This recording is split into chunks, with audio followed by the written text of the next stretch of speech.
Ils ont pris cette longue aiguille et l'ont introduite dans mon nez. Quand vous faites l'expérience d'un implant, vous sentez comme si quelque chose avait été placé dans votre corps et que c'était très douloureux. Je dirais que c'est probablement entre mes yeux, à l'intérieur de mon cerveau. Et j'ai pleuré et crié parce que je ne savais pas ce qui arrivait. Ces gens vivent dans la peur et ils croient avoir été les victimes d'une des plus terrifiantes expériences que l'on puisse imaginer. Une rencontre du pire type, les implants extraterrestres.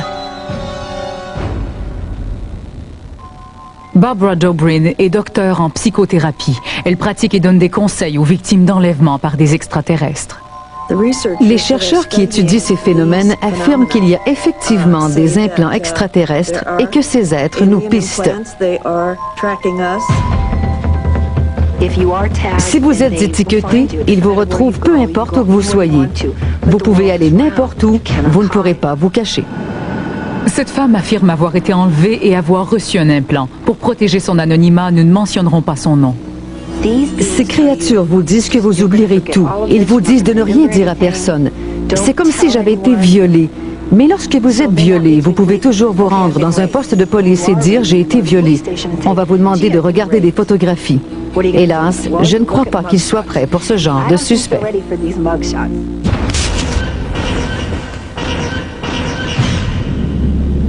C'était en 1992 et Laurie rentrait chez elle avec une amie.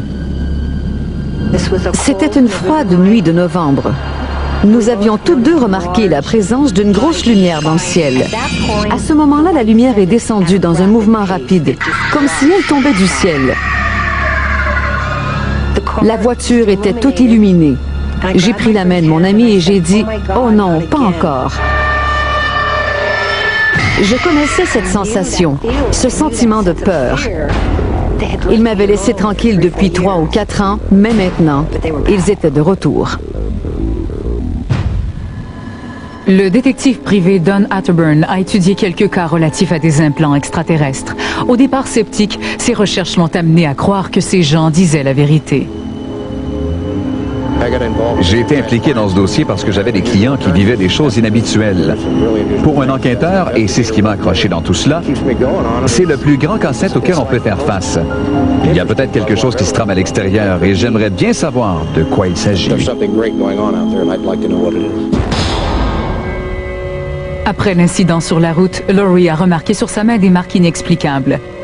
Elle croit que ces traces sont la preuve d'une implantation. Ces photographies sont les siennes. Ma main était enflée et il y avait une marque triangulaire juste en dessous de la jointure.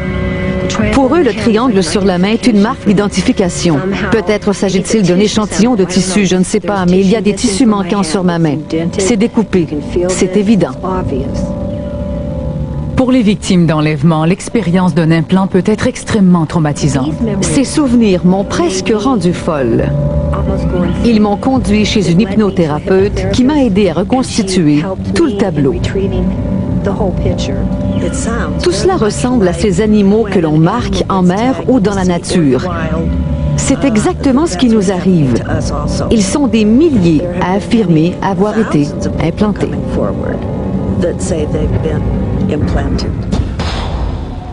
Mais quel est le but de ces implantations? Certains enquêteurs croient que ces visiteurs seraient à créer une race mi-humaine, mi-extraterrestre. Je pense qu'ils veulent que je m'occupe de ces enfants hybrides, parce que chaque fois que j'ai été enlevée, j'ai eu à prendre soin de ces enfants. Ils voulaient que je les embrasse et que je leur témoigne de l'affection. Ils ne comprennent pas ces sentiments et vous étudient de très près. Ils ne sont pas très aimables. Ils prennent ce qu'ils veulent jusqu'à ce qu'ils en aient fini avec vous. Il y a des médecins qui prennent cela très au sérieux, mais qui ne veulent pas le reconnaître. Il y a même des chirurgiens qui sont prêts à procéder à l'extraction de ces implants et à prendre soin des gens qui affirment avoir été enlevés. Si Laurie avait des implants, son souhait était de les faire enlever. Ce médecin réunit une équipe chirurgicale qui a procédé à l'extraction d'implants identiques chez 2 personnes différentes. Ce que nous avons observé au moment de retirer ces objets était différent de tout ce que j'avais pu voir dans le passé. Celui qui avait été placé dans mon oreille faisait de 15 à 20 cm de long. C'était un objet de forme cylindrique, comme une foreuse. C'était très douloureux. Vous voyez en ce moment et pour la première fois à l'écran les radiographies de l'opération. Il y a un corps étranger à la base du deuxième os du métacarpe. C'est cet objet que nous allons retirer.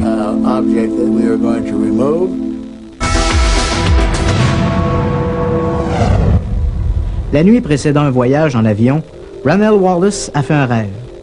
Dans son rêve, l'appareil... Le patient a été préparé dans la salle d'opération et placé sous hypnoanesthésie. J'étais très effrayée. Je savais exactement de quoi il s'agissait. J'ai peur pour ma famille. Il y a très peu d'amis à qui j'en ai parlé. Et ceux à qui je l'ai dit ne me fréquentent plus. Cette femme vit au bord du cauchemar. Elle croit qu'elle a été enlevée par des extraterrestres et implantée. Je suis très surpris de trouver des objets étrangers dans un corps et de surcroît une matière qui pourrait être d'origine extraterrestre. Ce docteur était membre de l'équipe médicale qui a procédé à l'extraction d'implants identiques insérés dans la main d'un homme et l'orteil d'une femme. Cette procédure médicale jamais réalisée dans le passé suggère que les implants sont bien réels. Tard un soir, elle a commencé son terrifiant voyage. Je me rappelle avoir été couchée sur une table, puis suspendue directement dans l'air, sans aucune table en dessous. Il faisait quelque chose avec mon oreille. Mon cerveau était bloqué et je ne pouvais plus fonctionner. Je me suis réveillée le dimanche matin avec du sang sur mon oreiller. Et lorsque je me suis rendue à la salle de bain et allumé la lumière, j'avais du sang partout sur le visage, sur les joues et jusqu'à l'oreille. Elle n'est qu'une personne parmi d'autres qui affirment vivre ce phénomène. Elles ont souffert sans avoir la possibilité de prouver leur dire. Mais tout cela est peut-être sur le point de changer. Il arrive un moment où vous devez faire face à tout cela. Et ce moment est proche.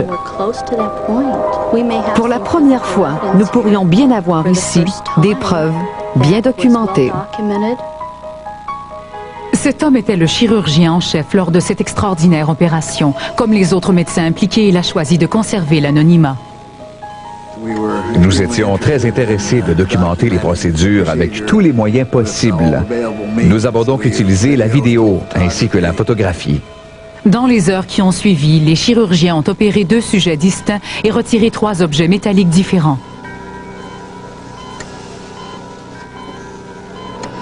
La première incision a été faite pour retirer le plus gros de ces objets. Durant la procédure, le patient a littéralement bondi de la table. C'était très inhabituel. La seule explication à cette réaction, c'est que l'objet devait être relié directement à un nerf. Mais la plus étrange constatation est venue après l'extraction des implants. L'infirmier Mike Evans était assistant dans le bloc opératoire. Ce qui m'a fait penser qu'il pouvait s'agir d'un objet extraterrestre, c'est le fait que je n'avais jamais rien vu de semblable être extrait du corps de qui que ce soit. I got it. Yeah, that's it. Triangular. Oh, there it is. Les objets étaient enchâssés dans des sortes de cocons gris foncés et très épais. Si épais que lorsque j'ai tenté de retirer ce cocon pour regarder le métal à l'intérieur, j'ai été incapable de le couper avec mon scalpel. It's like very similar. Same thing. Yeah. Étonnamment, les implants étaient identiques, même s'ils provenaient de personnes qui ne s'étaient jamais rencontrées.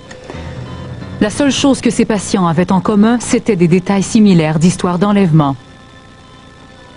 Alors qu'une analyse médico-légale exhaustive est en cours, nous avons demandé au Dr Howard Mendel d'examiner le rapport partiel de la pathologie. Ma question est celle-ci. Combien de gens aux États-Unis ont dans leur corps des objets étrangers qui ont été enfoncés à travers leur peau? Les 3 objets brillaient d'un vert phosphorescent.